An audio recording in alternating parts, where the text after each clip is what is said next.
Welcome to It Doesn't Take a Genius. A quick tip before we get started.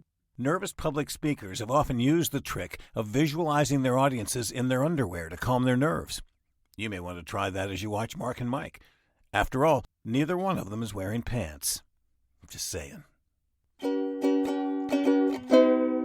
Mr. Marshall, welcome back from the great American West. This is lovely that you've brought back with you. Well, thank you, Mr. Ramsey. Yes, I'm still virtually in the mountains.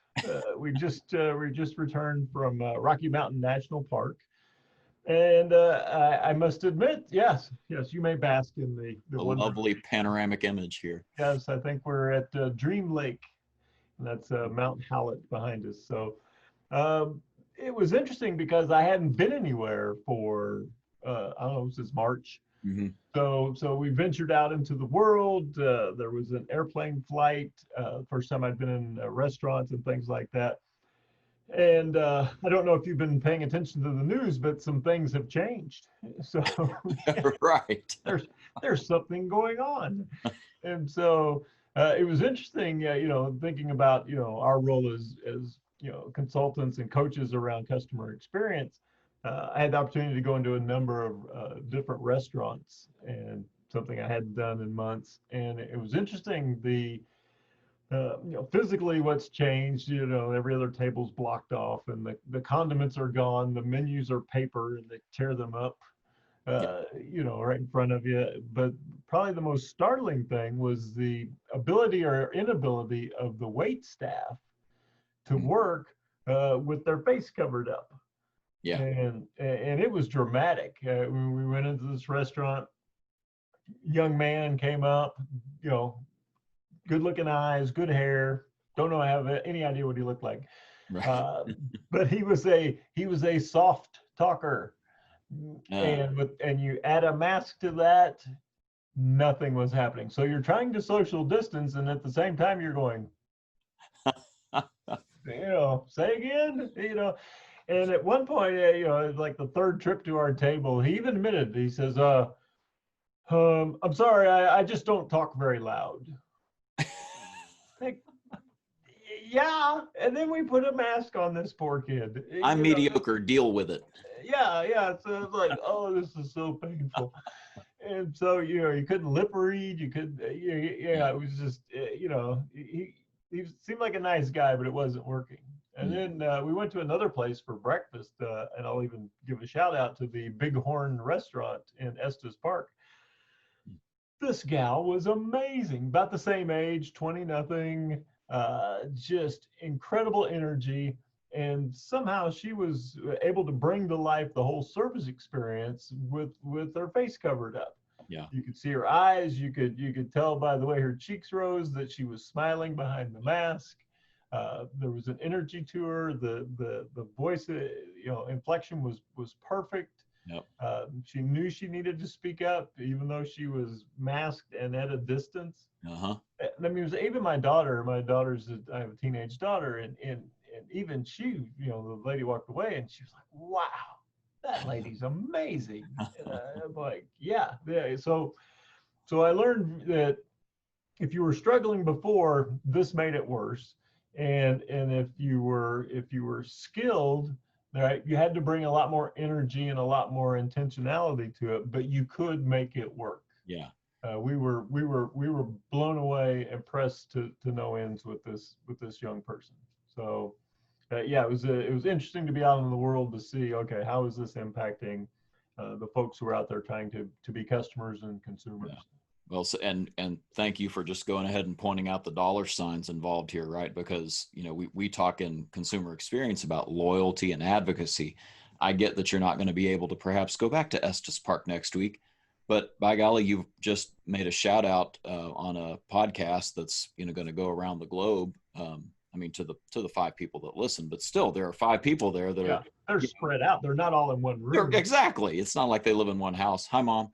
But anyway, but yeah, this makes a difference, that being able to engage with half your face covered is a big deal to bringing the customers back in. Oh, it's frightening. And then we even talked, because we had one more morning there, and we were, negotiating in the car the next breakfast opportunity, and I did raise my hand. I said, "Let's go." I was perfectly happy with the Bighorn. I would go back there in a heartbeat, and especially if I could get the same waitress. Yeah. So, Yeah. so yeah, there was that loyalty that was starting to manifest itself, even though we can't be repeat customers. That's great. And I think, you've talked about this before, where you translate that to managers, all right, our interactions with managers and employees. Mm-hmm. Right, this gets real scary now that many of the managers that we work with, many times they're working with us because they do struggle to connect and to coach and get the level of engagement they want out of their team members. It just got immensely more difficult for those folks when they put a mask on. Yeah. Yeah. And I think you and I both have had examples where there was the manager who, the intentions were there. They wanted to do right by their people. They wanted to sing their praises, give them good positive recognition. But I mean, do you have any stories that come to your mind? I can think of a couple. I just can't share them because they're a little too personal. Well, yeah. I had a manager. He was a manager, and he had a fairly big office group of team members that he oversaw. We did a survey, and one of the questions came back, and the team members all said that he didn't provide them enough recognition. He was more than apt of catching them when they were doing something wrong and providing feedback, but he wasn't providing any positive reinforcement. And he just went insane. He's just like, "This is not true. The survey Couldn't believe it. The question, it was raining when they took the survey. He just, denial, resistance." And I said, well, tell me why you feel so strongly that you do this well. And he goes, "Because I will tell you, every night when I leave, I walk out of my office and I look at my team and I go, 'Great job.' And then I leave." I said, "Do you say it like that?" He goes, "What do you mean?" I said, "Great job." He goes, "Well, yeah. So every evening, consistently, every day that I'm there, they're getting positive recognition." And I said, no, they may be getting a platitude. Yeah. They may be getting some form of exit goodbye Rubber stamp. Yeah. It's the equivalent of a flight attendant. "Thank you, bye-bye. Thank you, bye-bye." Yep. It's there's no difference. And he was just aghast that not only did he have to say the words, but there had to be meaning to them, that there had to be something more to communicate that. Well, so, with employees to customers, with managers to employees, frankly, even customers to employees, there's the Karen meme, with all apologies to every Karen I know. This idea of a lady with a short haircut, and she's in the wrong, but by golly, she's going to intimidate and pressure and manipulate and ask to speak to the manager. And because that's the only trick in her bag, apparently, that's the joke, right? That's the joke of the meme, is that she really just, she's not a good communicator, and therefore has to just, throw up a signal flare to try to get her way. So I would just argue that this has been going on for a long time. I know you've pointed out, this is something that cavemen probably did, right? Oh yeah. I'm a firm believer that we were descended from the people who could read facial expressions. Yeah. So you're leaving the cave. You're going to kill a saber-toothed tiger for dinner, and you meet another group of humans. Right. You're scanning their faces, and we are only descended from the ones who could quickly figure out who was friendly and who was going to kill them. Right? The guy who went, "He seemed nice," and couldn't read. Right? They didn't get to pass along their DNA. Right. So I think this is something we instinctually do, but we've always done it with the ability to see a full face. Yeah. And so now we've got to, the skill becomes immensely more difficult. Right. And we're really good at it, but we put an obstacle in the way. Well, the good news is that, if we've been reading faces since, the dawn of prehistory, we've been intentionally working on how we come across to other people since at least the Greeks and the Romans, they had a very formalized way of teaching rhetoric. And of course, we think rhetoric nowadays like political rhetoric and people, again, sort of like Karen, trying to whip up emotion and intimidate or get your emotions inflamed. But rhetoric actually meant, in fact, there was a famous teacher back then who said, the goal was a good man skilled at speaking.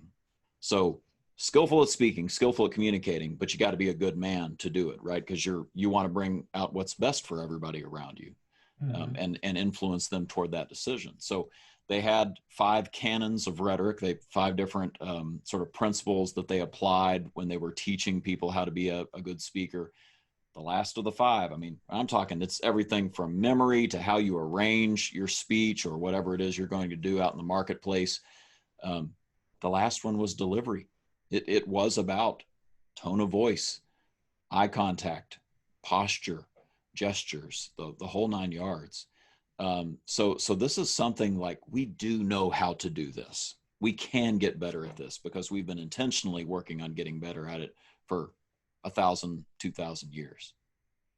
Oh yeah. Well, I think there's a $1 million idea in here. So we've become very adept at adding emojis to our text messages in an effort to give them tone and body language and things like that. So we figured out there were limitations to just words only. And so now the person who invents the emoji mask will rule. So I just need a mask that when I'm smiling, a smiley face appears, and when I'm unhappy, the frowny face appears, and so forth. But until then, I think you're absolutely right. The skills that the ancient people were talking about become even more important in this day and age, and now they become even more difficult given the limitations of the face covering. So I think it's something that people have to get extremely intentional about and think about, and asking others for feedback. Yeah. How did that come across? And if something does go sideways, right, seeking feedback on okay, what caused that? Yeah, I meant it, from this standpoint, and it was received differently. I've got to figure out what is causing that miscommunication, that cross signaling. Yeah, sometimes asking for it, sometimes giving people permission to sort of, get your attention and say, hey, you doing okay? Because you sound a little stressed right now. Oh, do I? I didn't mean to do that. That's a common trick if you're in a high pressure environment, to have sort of a buddy system where you can make sure everybody's coming across smooth as butter to the people that you're having to address. Another one of those is things like the DISC assessment, personality profiles. The idea is learning sort of how you think and how you communicate, the motivations that work for you. And then there are some ways for you to intentionally improve how you come across to some of these other personality types, so that you're adapting to what they need in the moment. Which maybe that means in some cases more of a monotone voice. Probably not so much with the masks right now, but there are chances to size up other people and adapt to what they need. Which again is kind of the whole point, right? A good man skilled at speaking, somebody who really has your best interests at heart and wants to come across to you the right way so that they can serve you. No, and I love DISC, and I love it from the standpoint of learning to communicate in the style that is most appropriate to the listener. Right. And so if I can figure out how they would best like to be communicated with, I can do that, and then the message is more likely to resonate and more likely to get through. So DISC does we've used it for a number of years. It is an awakening to, all right, so does my communication style fit the person? I know it fits me, Right. but not, I'm not leading a room full of me. And thank goodness. And so I've got all these other personalities and behavioral styles, and can I communicate with them effectively and knowing what they are? So that's a great point. So we're about out of time, Mike, but I think, just to summarize this, intentional about your mindset, what you're trying to come across with the people around you, intentional about learning how you communicate and ways that you can adapt to other people's style. Things like the DISC assessment are ways to do that. You had also mentioned when we were talking before we started about intentional ways for an employer to evaluate his people's ability to communicate when you can't really see them. You want to share a little bit about interviewing? Yeah, we were talking about what are the primary job skills necessary, and so I work with a lot of different companies, and I'm always amazed when they get ready to hire a new receptionist or a new business development center, a BDC person, somebody like that. Yep. And I said, well, how do you do that? And they said, well, they went online, we looked at their online application, and then we invite them in for an interview. And I'm like, no. That's it. So if this person's going to spend 90% of their time interacting with customers on the phone, how should we interview them? Yeah. Maybe we should do it on the phone. Yeah. And it seems like it's a brand new thing, right? This light bulb comes on and they go, oh yeah. The ability to paint a picture on the phone, to create a warm and inviting conversation, a relaxed atmosphere using just your voice. Yeah. That's a skill, that's an art, and not everybody has it. And so I always encourage them, let's do a phone interview first. If you like that, then bring them in, because the moment you see them, you no longer hear them as they are on the phone, you hear them as you see them. Yeah. There's a perception built into that. Yeah, there's a perception that's clouding and altering how you even hear that person. So yeah, just little thoughts like that is what's their primary role, and let's interview them in the manner that speaks to that role. And then we'll know if we've got the right person. Yeah, so good. All right, well, Mike, phenomenal stuff as usual. And I guess we're going to have the announcer say some possibly rude things as we fade to black here. Oh, no. And there you have it, another session of contemporaneous extemporizing from Mark and Mike. I know it's redundant, but consider who we're talking about. As always, feel free to share the ideas you heard here. No rights are reserved, no permissions needed. Thanks. See you next time on It Doesn't Take a Genius.